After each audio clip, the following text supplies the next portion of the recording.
Y ahora sí lo vamos a invitar a Pablo a que se acerque. Vamos a hacer la entrevista. Buenos días, Pablo. Muchas gracias por quedarte hasta este momento con nosotros, por volver y gracias por la paciencia. Del otro lado también hay gente que ha esperado pacientemente este momento y tal vez no estás al tanto, pero en el chat de la transmisión en vivo hubo muchos mensajes de agradecimiento por el tema que presentaste en esta mañana. Pero bueno, antes de pasar a eso, vamos a hacer las preguntas de rigor para que nuestra audiencia pueda conocerte. La primera es, ¿quién es Pablo Claverí? Bueno, mi nombre es Pablo Claverí, soy hijo de Dios y bueno, tengo también el gusto de trabajar para la iglesia.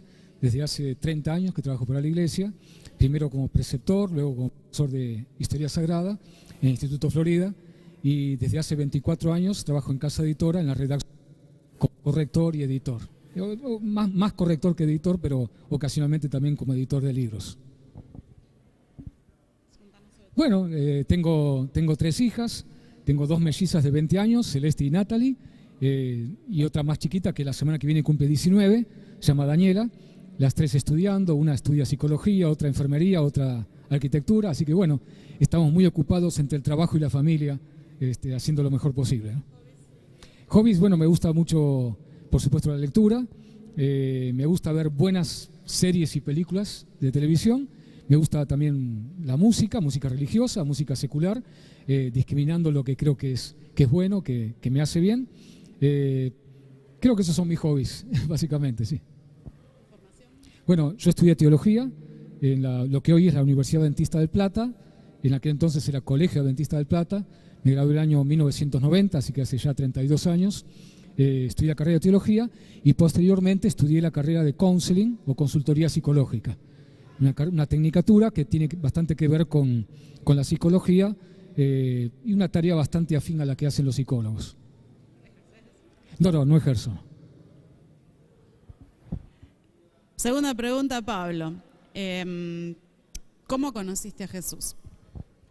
Bueno, en casa mi madre era muy religiosa, católica, y desde chicos Jesús fue un personaje central en la familia y muy querido, pero bueno, mi madre tenía ciertas dudas o discrepancias con respecto a la iglesia a la cual pertenecía y empezó todo un derrotero de una búsqueda espiritual por distintas iglesias evangélicas, la Iglesia Nueva Apostólica, pentecostales.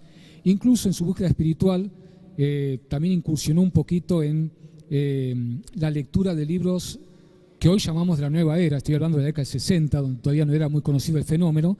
Leía unos libros de un tal Lobsang Rampa, del Tercer Ojo, así que incursionó un poquito en el pensamiento oriental e incluso tenía un amigo de la familia que era espiritista.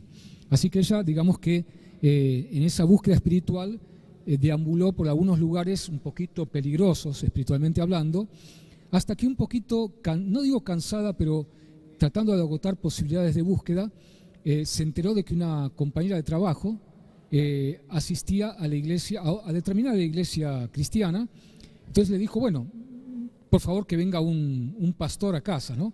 Y dijo, no, yo no soy de tal iglesia, sino que soy adventista. Entonces vino un pastor Miguel Ángel Álvarez, ya fallecido hace bastante, que era el pastor de la iglesia de Palermo, estoy hablando del año 72, y entonces el pastor Álvarez vino a casa y en aquel entonces usaban unos proyectores de diapositivas que se pasaban de a una de las diapositivas y usando una pared de casa como pantalla nos dio los estudios bíblicos y lo que sentíamos, yo siempre digo esto lo mismo, cuando doy mi testimonio, es que sentíamos como que un fanal de luz entraba en casa, ¿no? Después de tanta confusión, de tantas tinieblas, por así decirlo, sentíamos que un fanal de luz entraba en casa y cada vez que se iba el pastor pareciera que quedaba iluminada la casa, ¿no? Así que bueno, tomamos estudios bíblicos y en el año 73 nos bautizó el pastor siguiente, que fue el pastor Sciuffardi, Orlando Sciuffardi, nos bautizó en la iglesia de Palermo y bueno, desde ahí estamos aquí, ¿no? Pero entre los 14 y los 18 años estuve fuera de la iglesia, por negligencia, cosas de adolescente, ¿no? Pero en ese periodo se empezaron a despertar muchas inquietudes existenciales, ¿no? ¿Para qué estoy en el mundo? ¿Cuál es el sentido de la existencia? ¿Qué es lo realmente importante en la vida? Y entonces me pasaron el libro Deseado de todas las gentes, que habla sobre la vida de Cristo, y aunque yo no iba a la iglesia, me pasaba las tardes enteras del sábado leyendo el libro Deseado de todas las gentes, y bueno, me impactó el amor de Jesús, la sabiduría de Jesús, la personalidad de Jesús, y dije, bueno, esto es lo que yo quiero. Acá está la respuesta a mis inquietudes, ¿no? Así que bueno, al año siguiente volví a la iglesia, año 78, y bueno, desde ahí estamos acá, ¿no es cierto? ¿Y cómo es que elegiste estudiar teología? Bueno, justamente en ese periodo de mi reconversión se conjugaron la lectura de este libro donde yo me sentí iluminado y deslumbrado por el amor de Jesús, la personalidad de Jesús, y justo en esa época empezó a venir a casa otro pastor de la iglesia que sucedió al anterior, que era un hombre que en su personalidad, en su trato, me demostraba todo lo que yo leía de Jesús en el Deseado de toda la gente, ¿no? Y además un hombre de una increíble sabiduría y conocimiento, el pastor Isaías Gurrón, el papá de Ingrid, miembro de esta iglesia, ¿no? Un hombre de una espiritualidad increíble, de una profundidad de pensamiento increíble, de un conocimiento enciclopédico avasallante. Y yo decía, a ver, esta bendición que este pastor y los anteriores, ¿no? Y los que sucedieron, esta bendición que traía a mi casa, yo digo, a eso me quiero dedicar, a hacer bendición para los demás, a poder llevar esa bendición a otros. Y entonces ahí se despertó la vocación de estudiar teología y de ser pastor. Y bueno, no soy pastor, pero estudié teología y bueno, colaboro en la iglesia, en la misión, desde el lugar que tengo, ¿no? Así que esa fue la razón por la cual estudié teología.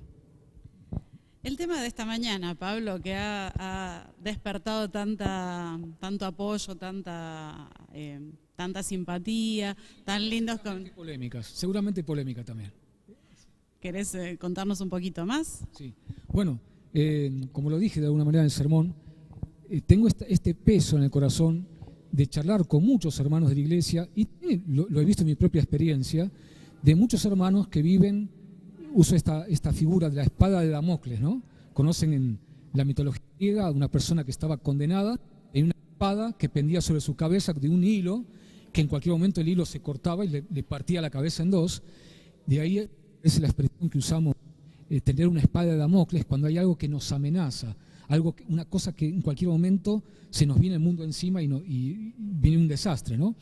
Muchos adventistas, yo creo que viven o vivimos con esta espada de Damocles del perfeccionismo, de la idea de que si yo no soy perfecto, no puedo ir al cielo, ¿no? Y lo hubiese querido decir en el sermón, pero el tiempo no lo permite. Yo concebí antes la salvación o la perdición como un disyuntor o una llave térmica, ¿no? Ustedes conocen la llave térmica, tenemos en casa, donde se sobrecalienta la línea eléctrica de casa, salta la llave térmica y se corta la luz, ¿no es cierto? Yo concebía eso. Bueno, yo ahora trato de esforzarme por ser cristiano, por vivir de acuerdo a la voluntad de Dios. Donde pequé un poquito, donde se me cruzó un mal pensamiento, perdí la salvación. Entonces mi experiencia cristiana era, en un momento estoy salvo, al siguiente estoy perdido. Y eso era permanentemente, o sea, la llave térmica saltaba a cada segundo, ¿no? Hasta que creo haber entendido, uno no puede ser dogmático, ¿no? Ni creer que tiene la verdad, pero creo humildemente haber entendido el tema de la justificación y entiendo que no es así. Nuestra relación con Dios no es como una llave térmica que se apaga y se enciende apenas comete un pecado, no es así, sino que el texto decía, siendo justificados gratuitamente por su gracia mediante la redención que es en Cristo Jesús. En el santuario del Antiguo Testamento, aparte de estos sacrificios personales que yo mencioné, estaba lo que se conoce como el sacrificio continuo. Al empezar el día, al atardecer, el sacerdote sacrificaba un animalito, ese animalito, su cadáver, ese holocausto, estaba ardiendo hasta la mañana siguiente, donde se realizaba el sacrificio matutino. Y no había un segundo, y ese sacrificio ardía hasta el atardecer, donde nuevamente, incesantemente, se sacrificaba un animal y había un sacrificio continuo. Un israelita que estuviera, por ejemplo, en el campo trabajando, no es que tenía que, ante cada cosa que se le cruzaba por la cabeza, salir corriendo a hacer un sacrificio en el santuario. Él sabía que en ese momento había un holocausto ardiendo por él en el altar del holocausto y que podía tener la plena seguridad del perdón de Dios porque había un sacrificio ardiendo por él continuamente, sin que hubiese un solo segundo en el cual no estuviera ardiendo un sacrificio, y eso le daba la plena seguridad de salvación.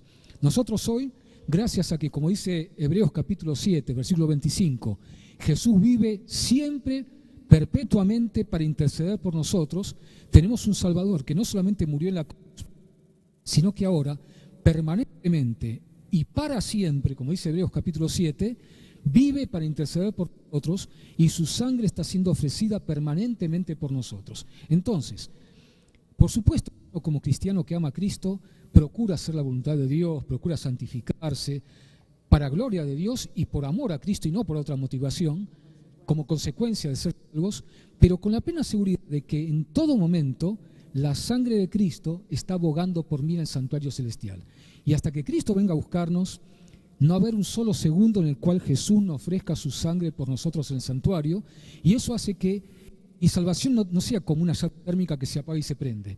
Si yo miro por fe a Cristo en el santuario, permanentemente, incesantemente puedo tener la plena seguridad de mi salvación. Y eso es lo que yo quise transmitir a la iglesia, porque es una preocupación que al charlar con hermanos me di cuenta que muchos tienen esta espada de Damocles sobre la cabeza. Íbamos a pedir un cierre espiritual, pero creo que ya lo hemos tenido abundantemente. Pablo, te agradezco muchísimo por haber desarrollado esta idea con tanto detalle, por haber ofrecido argumentos teológicos sólidos, por habernos llenado no solo el corazón con la certeza de que tenemos un Salvador, sino también la mente con los conceptos claros que vertiste. Así que bueno, vamos a redondear entonces esta entrevista. No te vamos a pedir un segundo tema para contarles a nuestros interlocutores. Y ahora sí los vamos a saludar a aquella cámara. ¿Estamos? Vamos a saludar a los que todavía se quedaron del otro lado. Muchas gracias por la paciencia, muchas gracias por estar hasta este momento. Esperamos de verdad que hayan podido disfrutar del hermoso tema de esta mañana. Y les deseamos un feliz sábado, una muy buena tarde y una semana muy bendecida. Nos estamos viendo muy pronto.